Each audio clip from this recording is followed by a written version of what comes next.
ছুটির দিনে আমার মতো কে কে বেশি কাজ করেন বলেন তো? দেখা যায় কি ছুটির জন্য অপেক্ষা করি, উল্টো ছুটির দিন আমাকে আরও বেশি কাজ করতে হয়। তো আজ সেরকমই একটা ব্লগ আপনাদের সাথে শেয়ার করছি। আসসালামু আলাইকুম, সেলিনাস ক্রিয়েটিভিটি থেকে আমি সেলিনা আপনাদের সবার সাথে নতুন আরও একটা ব্লগ ভিডিও শেয়ার করছি। আজ হচ্ছে রবিবার, বরাবরের মতো বাচ্চারা সকালেই অ্যারাবিক ক্লাসটা স্টার্ট করেছে। সবসময় যেটা করে ক্লাস শুরু করার আগে ওরা অল্প একটু খেয়ে নেয়, এরপরে আমি একটু ভারী নাস্তা বানাই, সেটাই খাই। তবে আজকে ওদেরকে হালকা পাতলা নাস্তা দিয়ে দিয়েছি, আর এখানে এখন আমি নাস্তা করে নিচ্ছি। স্যাটারডে সানডে নর্মাল রান্নাটা আমি কখনোই রাখি না। ওদের পড়া শেষ হলে কখনো ঘুরতে বের হয়ে যায়, কখনো শপিংয়ে বের হই, কখনো আবার রাতে স্পেশাল কিছু রান্না করি।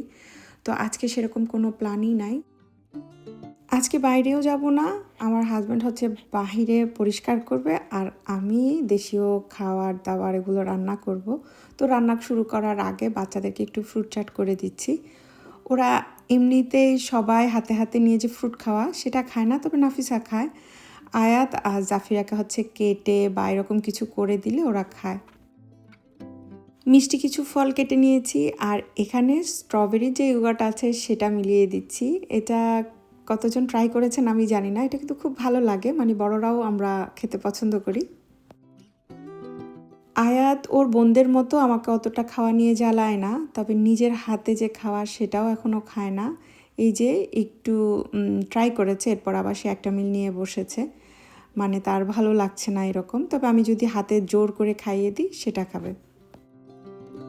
আমি এখন জোর করাটা ছেড়ে দিয়েছি, টিচাররা না করেছে। আসলে স্কুলে সারাদিন থাকে, সেখানে তো খাবারটা ওকে খেতেই হয়। তো যাই হোক, এভাবে চলছে, আরও কিছু বছর হয়তো কষ্ট করতে হবে।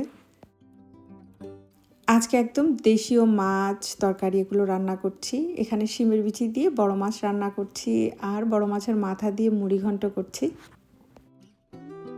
গতকাল বাগান থেকে লাউ শাকের একদম পুরো গাছ কেটে দিয়েছি, পুঁইশাক গাছ কেটে নিয়ে এসেছি। তো অবশিষ্ট যে শাকগুলো ছিল সেগুলোই আজকে রান্না করব। পুঁইশাক খুবই অল্প পেয়েছি, তো এটা রান্না করছি ইলিশ মাছ দিয়ে। এই পুঁইশাকের ডাঁটিগুলোকে না আমি কেটে একটা গ্লাসে পানি দিয়ে রেখে দিয়েছি, যাতে নেক্সট ইয়ার একটু আর্লিতে গাছগুলো লাগাতে পারি। কিছুটা রান্না শেষ করেছি, এরপর আমার হাজব্যান্ডকে গার্ডেনে একটু হেল্প করতে গিয়েছি। আসলে এত বড় গার্ডেন বা বাড়ির চারপাশ কাটার পরে অনেক ময়লাও হয়, তো বেচারার জন্য কষ্ট হয়ে যায় একা সব কিছু পরিষ্কার করা বা ব্যাগে ঢুকানো। তো ওকে একটু হেল্প করে আমি আবার রান্নাঘরে এসেছি। এই রান্নাটা করব আর ভিডিও নিব, সেই কারণে একটু আলাদা করে করছি। তো যাই হোক, এখানে যেটা করেছি, এখানে যে রুই মাছটা সেটা থেকে একটা পিস ছোট ছোট টুকরো করে নিয়েছি। মিডিয়াম সাইজের চিংড়ি মাছকে পরিষ্কার করে ছোট ছোট টুকরো করেছি। ইলিশ মাছের লেজ আর ছোট কিছু টুকরো, সাথে হচ্ছে পাবদা মাছ ছোট ছোট টুকরো করে রেডি করেছি। নোয়াখালীর আসল রেসিপিতে ছোট মাছ বা গুঁড়ো গুঁড়ো যে মাছগুলো পাই সেগুলোই দেয়, তো বিদেশ বাড়িতে সেগুলো আর পাবো কোথায়, সে কারণে এই মাছগুলোই আমি নিয়েছি। এই রান্নায় মরিচ বাটা লাগবে, তো আগে তো ভিজাতে ভুলে গেছি, তাই কিছু মরিচকে আমি সিদ্ধ করে নিয়েছি, সাথে বড় সাইজের দুটো পেঁয়াজও আমি সিদ্ধ করে নিচ্ছি। এটা আসলে সিদ্ধ করার কারণ হচ্ছে এগুলোকে আমি কিউব করে ফ্রিজে রেখে দিব, যাতে অল্প অল্প করে আমি ব্যবহার করতে পারি। কারণ আপনারা হয়তো অনেকেই জানেন কাঁচা পেঁয়াজ পরের দিন খাওয়া কিংবা কেটে ডিপ ফ্রিজে রেখে ওগুলো ব্যবহার করা স্বাস্থ্যের জন্য ভালো না। তো এই তো আমি পেঁয়াজ আর মরিচকে একসাথে বেটে নিয়েছি। মরিচ বাটা একদমই খাওয়া হয় না, তাই আমি অল্প করে বেটেছি, আর পিরিচে এভাবেই করে এগুলোকে ডাইস করে কেটে নিচ্ছি বা সাইজ দিয়ে নিচ্ছি, পরে যাতে এগুলোকে জিপলক ব্যাগে ঢুকানো যায়। আপনারা যারা বেশি করে বাটবেন তারা চাইলে আইসের যে কিউব আছে সেখানেও রেডি করে নিতে পারেন। গতকাল বাগান থেকে যে শাকগুলো এনেছিলাম, শুধু আগার ছোট ছোট যে পাতা সেগুলো আমি একটু বেছে ধুয়ে নিয়েছি, আর এগুলোকে একটু কুচি কুচি করে নিচ্ছি। আজকে আমি নোয়াখালীর মরিচ খোলাটা করব। এখানে তো আর কলা পাতা নেই, আমরা ফয়েলেই করি। তবে ফয়েলটা সরাসরি বা ফ্রেশ দিলে হয় কি তাওয়াতে লেগে যায়, সেই কারণে আমি এটাকে একটু কুচি কুচি করে দিয়েছি, এতে করে তাওয়ার সাথে লেগে যাবে না। আপনারা যদি কেউ আমার মতো এরকম করে থাকেন, অবশ্যই ফয়েলটা টিন ফয়েল নেবেন বা একেবারে মোটা যে ফয়েলগুলো আছে সেগুলো নেবেন। আজকে আমি যেটা করছি এটা আসলে মরিচ খোলা বলা যায় না, এটা হচ্ছে ভাপে করা হয়, এক প্রকার মরিচ খোলার মতোই। তো এই জন্য আমি মরিচ খোলাই বলছি। বেশি করে পেঁয়াজ কুচি করে নিচ্ছি আর ফ্রেশ অল্প একটু রসুন দিব, রসুনটাকেও আমি থেতো করে নিচ্ছি। আমি যার হাতে খেয়েছি উনি বেশি করে পেঁয়াজ বাটাও দিয়েছেন আবার কুচিও দিয়েছেন, তো আমি সেভাবেই চেষ্টা করছি। আর এখানে দিয়ে দিলাম 1 চা চামচ জিরার পাউডার, অল্প একটু হলুদের গুঁড়ো, অল্প একটু মরিচের গুঁড়ো, স্বাদ মতো লবণ, আর দিয়ে দিতে হবে একটু বেশি করে সরিষার তেল। এখানে আমি কুচি করা শাকটাও দিয়েছি, মূলত এই শাকটা ভাপেই রান্না করা হবে এবং এই শাকটা খাওয়ার জন্যই আজকের রেসিপিটা করছি। আর যেটা নোয়াখালীর জনপ্রিয় মরিচ খোলা, সেটা শুধু মাছ দিয়ে করা হয়, কেউ কেউ হয়তো বা শাক দেন, আমি ওভাবে আসলে জানি না। তবে মরিচ খোলা হচ্ছে বাড়তি কোনো মশলা দেয় না। যতটুকু জানি মরিচ বাটা বেশি করে দেয়, পেঁয়াজ থাকে, রসুন থাকে, হলুদের গুঁড়ো থাকে, অন্যান্য যে জিরা ধনিয়া ওগুলো দেয় না। আমি জানি না, আমি শুধু খেয়েছি, ওটা রাত্রে কখনো দেখিনি। তো যাই হোক, আজকে আমি যেটা বানাচ্ছি এটাকে আমি যেভাবে সিল করে দিয়েছি আর এটাকে বসিয়ে দেওয়ার জন্য নিয়েছি তাওয়া।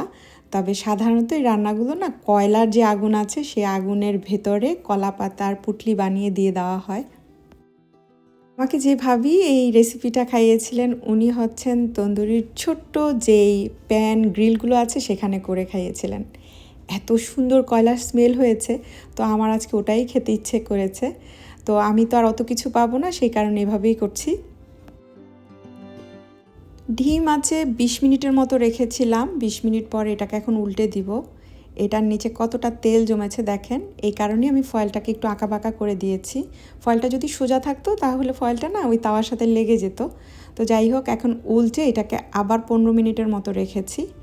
এর মধ্যে এই যে মাছ শাক এগুলো ভাপেই হয়ে যাবে। তবে কয়লার যে ঘ্রাণটা আমি পেয়েছি সেটা তো আর হবে না, ওই কারণে এভাবে কয়লার একটু দম দিয়েছি, তারপর ঢাকনা দিয়ে 10 মিনিটের মতো রেখে দিয়েছি। আমি রেসিপিটা ঠিকঠাক রেখেছি, শুধু মরিচ বাটাটা আর তেলটা কম দিয়েছি। এটা খেতে এত মজা, এত সুন্দর একটা স্মেল, এটা কেউ যদি খেয়ে থাকেন তাহলে শুধু তারাই বুঝবে, বাকি কেউ এটার স্বাদটা বুঝবে না।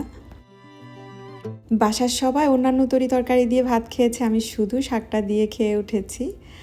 আর এটা হচ্ছে বিকেলের দিকে, এর মাঝে অনেকটা সময় পার হয়ে গেছে। বাচ্চাদেরকে নিয়ে একটু টিভি দেখেছি আর এখন বাচ্চারা ওদের ক্লাসের হোমওয়ার্ক করছে, তো ওদেরকে একটু পপকর্ন করে দিচ্ছি। বেশিরভাগ ছুটির দিনে চেষ্টা করি আমরা সবাই একটা জায়গায় বসার জন্য, হোক সেটা ডাইনিংয়ে, হোক সেটা সিটিং রুমে কিংবা টিভি রুমে। যখন যেখানে সময় পাই আমরা একসাথেই বসি। তো আজও ডাইনিং টেবিলেই বাচ্চারা একসাথে হয়েছে। এই যে ছোট মিয়া নিজে দুষ্টামিও করে, কাজও করে, ওদেরকে ডিস্টার্বও করে। তো আমি করি কি, ওর সাথে সাথে থেকে এক একটা সাবজেক্ট দেই, ওর সাথে থেকে একটু টাইম পাস করি। তো এই ফাঁকে বোনরা হচ্ছে ওদের কাজগুলো শেষ করতে পারে। ওদেরকে আজকে ডাইনিংয়ে দিয়েছি, আমি এই ফাঁকে চা খাচ্ছি আর বড় বড় করে দুটো কেক বানাবো। এই কেকের রেসিপি আপনাদের সাথে অনেকবার শেয়ার করেছি, লাস্ট স্পেশাল একটা ভিডিও শেয়ার করেছিলাম, সেখানে বলেছিলাম যে আমি দুটো কেক বানাচ্ছি আমার মেয়ের স্কুলের জন্য। তো এটা সেই দিনেরই ব্লগ, একটু দেরি করে আপনাদের সাথে শেয়ার করছি। একদিন বা 2 দিন ছুটি পাই, তার মধ্যেও অনেক ব্যস্ততা থাকে, ওর মাঝখান থেকেই আমি আমার ভিডিওর কাজগুলো করি। তো আজকে বলতে পারেন ওদের হোমওয়ার্ক করাচ্ছি একটা পাশে, আরেকটা পাশে আমি এই কেক বানাচ্ছিলাম আর রেসিপি নিচ্ছিলাম। তার কারণ হচ্ছে মেহমান এলেই আমি কেক বেশি বানাই, এটা সত্য কথা। তবে সেই সময় ভিডিও নেওয়াটা আমার জন্য হার্ড হয়ে যায়। মানে একটা কেক বানাতে ধরেন সব মিলিয়ে 1 ঘন্টা লাগলো, কিন্তু ভিডিও যখন নিব তখন 2 থেকে 2.5 ঘন্টা লেগে যায়। তো সেই কারণেই আসলে মেহমান যখন আসে বা মেহমানদের জন্য যখন বানাই তখন মানে ভিডিওটা ওভাবে করা হয় না। এবার বলি মেয়ের জন্য বা স্কুলের জন্য কেন কেক বানাচ্ছি। আপনারা তো জানেন, ও যখন হাই স্কুলে ছিল তখন ওর বান্ধবীরা জানতো যে আমি কেক বানাই বা ওরা খেয়েছিল, তো মাঝে মাঝে এভাবে বানিয়ে পাঠিয়ে দিতাম। এখন নাফিসা কলেজে পড়ে, আপনারা হয়তো অনেকেই জানেন। তো ও যখন মাঝে মাঝে টিফিনের জন্য নেয়, ওরা ট্রাই করেছে, তো ওদেরও ওই একই অবস্থা। এখন মাঝে মাঝে করে কি, ওই গ্রুপ স্টাডি যখন করে তখন ওই রুমে বসে খাওয়ার জন্য এক একজন এক এক খাবার নিয়ে আসে। তো নাফিসার বান্ধবীরা সেই স্পেশাল দিনের 1 সপ্তাহ বা 8-10 দিন আগে ওকে বলে রাখে যে আন্টিকে বলবা আমাদের জন্য কেক বানিয়ে পাঠানোর জন্য। তো এবার করেছি কি ওদের জন্য আমি একটু মাফিন যেই চকলেট কেকটা আছে সেটা বানাচ্ছি, বা এটা অনেকটা ব্রাউনির মতো একটু শক্ত টাইপের, একটু বেশি চকলেট দিয়ে বানিয়েছি। অনেকে আমার কেকের রেসিপিতে বলেছেন যে আপু কী চকলেট ইউজ করেছো, কোন কোকো পাউডার ইউজ করেছো। আসলে চকলেট, কোকো পাউডার প্রত্যেকটা মার্কেটে আলাদা আলাদা আছে। আমি সবসময় বলি যে এই ধরনের খাবারগুলো বানালে বা রেসিপি আপনারা যদি ট্রাই করেন অবশ্যই চেষ্টা করবেন ভালো মানের বা একটু ভালো যেই কোয়ালিটির চকলেট বা প্রোডাক্টগুলো আছে সেগুলো ব্যবহার করার জন্য, তাহলে জিনিসগুলো খেতে ভালো লাগে। আমি যখন বাসায় ক্রিমটা ব্যবহার করি, আপনারা জানতে চান যে ক্রিম কোথা থেকে কিনেছেন। আমি ক্রিম আজদার যে মানে প্রোডাক্ট, আজদা থেকে কিনলে আজদারটা কিনি, টেস্কো থেকে কিনলে টেস্কো থেকে কিনি। আগে দেখা যেত জন লুইসে আমার একটু বেশি কেনা হতো, তবে এখন তো জন লুইস আর নেই। কিন্তু জন লুইসের পরে আমি যখন এখন আজদা বা সেন্সবারি টেস্কোটা ব্যবহার করি, আমার কাছে খুব একটা ডিফারেন্স মনে হয় না। আবার অনেকেই জানতে চান ময়দার ব্যাপারে। এখন আমার বাসার পাশে হচ্ছে আজদা আছে, আমি সমস্ত বেকারির আইটেম বা আমার বাসায় সবসময় আজদার প্যাকেটটাই থাকে। আমি খুব একটা কেক বা এই ধরনের জিনিস খাই না, তবে আমার কাছে চকলেটের এই কেকটা এত বেশি মজা লাগে। তো মোটামুটি আজকে সব কাটার পর ওদেরকে সবই দিয়ে দিয়েছি, শুধু সাইড থেকে মোটা মোটা এই কটা পিস রেখেছি।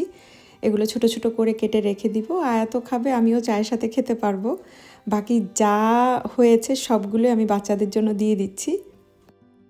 এর মাঝে আপনাদের থেকেও বিদায় নিয়ে নিচ্ছি। আল্লাহ আপনাদের সবাইকে হেফাজতে রাখুন। আসসালামু আলাইকুম।